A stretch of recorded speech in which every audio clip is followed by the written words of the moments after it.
upon a time, a very wise man loved God and all God's creation. This wise man studied the stars and the patterns they made as they danced across the heavens. He knew that the patterns were a direct result of God's hand, and he loved watching the dance play out. One night, as he was watching, the man saw the dance change. The man was so excited that he called in two of his stargazing friends. It's a sign. God's sending us a sign. I think you're right. I've never seen such a magnificent star. It must be a star of a king. Not just any king either. That's an amazing star. This could be the sign that the world's been waiting for. I think God's getting ready to do something big. I believe he's going to visit the earth himself. The three friends agreed. After consulting their maps and charts and using all the algebra, calculus, and trigonometry that they had studied in college, they determined that the star was somewhere over the far country of Israel, near the small town of Bethlehem. Then the wise man remembered that he had a cousin who lived in that far town. I must send a message to my cousin in Bethlehem. She's an innkeeper's wife. I'll have her prepare a room for us so we can be there when God comes. So the wise man sent a messenger to his cousin, the innkeeper's wife.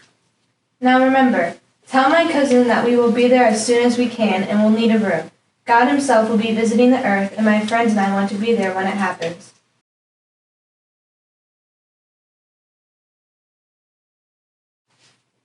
The messenger raced off. He crossed mountains, rode on camels, and paddled boats. Finally, he reached Bethlehem, where he found the innkeeper's wife. Your cousin, the star watcher in the east, sent me to tell you that he and two of his friends will be needing a room. He says God is coming to earth in Bethlehem, and they want to be here when it happens. Frankly, I think he's nuts, but hey, I'm only the messenger. The innkeeper's wife thanked the messenger and sent him on his way. Then she went to look for her husband. Husband, where are you? Here I am. What do you need now? You know my cousin, the one in the east who spends all night staring at the sky? He just sent a messenger to let me know that he and two of his friends will need a room. They're coming to Bethlehem because they believe that God is coming to earth. They think God's coming here, to Bethlehem. Isn't that the craziest thing you've ever heard? The innkeeper didn't think it was crazy at all. He was a devout Jew, and like all his religious friends, he had been waiting for just such an event.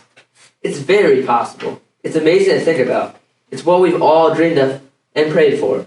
I think that maybe your stargazing cousin might be right.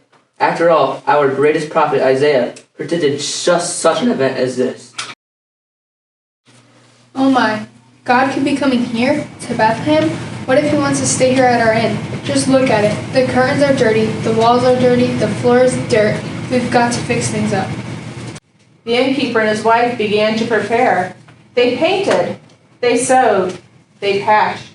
When they had finished, they renamed their inn God's Inn.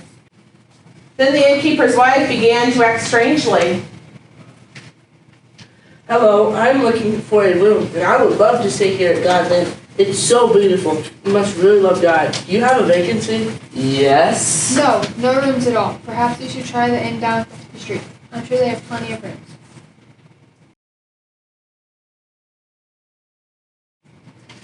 What was that all about? We have plenty of rooms. In fact, they are all empty. Why did you turn him away? We can't afford to let any of our rooms get dirty. What if God comes but decides not to stay here because one of our rooms is messy? We must keep the place spotless. And so it went. Each traveler who came to God's Inn and asked for a room was turned away. The innkeeper's wife wouldn't let a single person check in, and she dusted and swept from daylight to dark. The innkeeper got so tired of arguing with his wife that he started hanging out in the stable with his animals. Then one day a decree went out from Caesar that all the world should be taxed. Each male returned to his own city to be registered. It wasn't long before Bethlehem was overrun with people, and they were all looking for a place to stay. Many stopped at God's Inn. Do you have... No rooms at all. I'm looking. No, sorry, we have no rooms at this inn. The innkeeper's wife turned away everyone who approached her for a room, and her inn stayed spotless as she waited for God to show up. Wife, the town is packed. Everyone is looking for a place to stay. Surely we can let someone stay in one of our rooms. Everyone looks so tired. Absolutely not. What if God should come and find one of these filthy strangers lurking about? He might decide to go somewhere else. We must keep God's inn spotless because we don't know when God's coming. Excuse me, could you help us? We have searched all over the town and can't find a single place to stay. My wife is about to give birth and I must find her a place to rest. I'm sorry, we have no room at the inn. But your rooms look empty. There are no people here at all. And this is God's inn. It just seemed to me that this is where God wants us to be. I'm sorry, but we are expecting someone very important, and we can't have dirty people like you cluttering up the place. Now shoo. The innkeeper couldn't stand to see this poor man and his wife without a place to stay. Wait, it's not much, but I have a stable. Would you like to stay there? The two strangers were grateful for the offer. They followed the innkeeper to his stable. He had cleaned it up while his wife was fussing about the inn, and it was a very cozy place. Soon the woman gave birth, and as the baby cried his first cry, a star appeared. At last, we are here. Quick, who have you let your rooms out to? The star is right over your inn. God is here. What do you mean, God is here? That's impossible. There's no one staying at our inn. I've been keeping it clean so it would be ready when God arrived. Wife, you won't believe it. That woman just gave birth to a baby boy.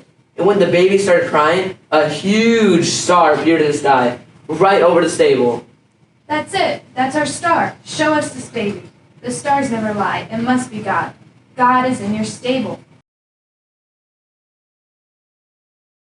That's impossible. God would never come to earth in a stable. It's a dirty place, not even fit for a beggar. He should have asked me for a room. I'd have given him one. They did ask you for a room. You wouldn't let them in. Well, we can't let them stay in that dirty old stable. Go get them. Bring them in. They can have any room they want. They're all clean and ready. The stable was ready too. While you were busy protecting God's inn from all those strangers, I decided to clean up the stable. I figured if God was coming here, that it was important to clean everything, not just the parts that people see. Besides, we can't move the baby now. There's a bunch of shepherds out there. They got their sheep with them, and they are bowed down in front of the manger. I don't think they would be comfortable coming inside. Oh, I've really messed things up. God will never forgive me for this. Thank you for your wonderful stable. It's perfect. There are so many people out there who want to see our baby Jesus. Shepherds, fishermen, weavers, beggars, those people who never would have been comfortable coming into a fancy place like this. It's really quite miraculous how God has worked all this out. It is a miracle indeed. Why, let's go worship this king lying in our stable. The innkeeper's wife went to the stable with her husband. She spent the night mingling with shepherds and beggars. Then the next morning she prepared a huge breakfast and invited everyone to eat. She didn't even fuss when the shepherds clumped all over the place in their muddy sandals. The innkeeper's wife never forgot the lesson she learned that night. She realized that God would not come to a place where everything was perfect. God wanted a place for joyful abandon, a place where stars and shepherds, kings and cattle, princes and poor people could mingle in adoration. God wanted a place where all people shared in the bread and wine, where God was truly in.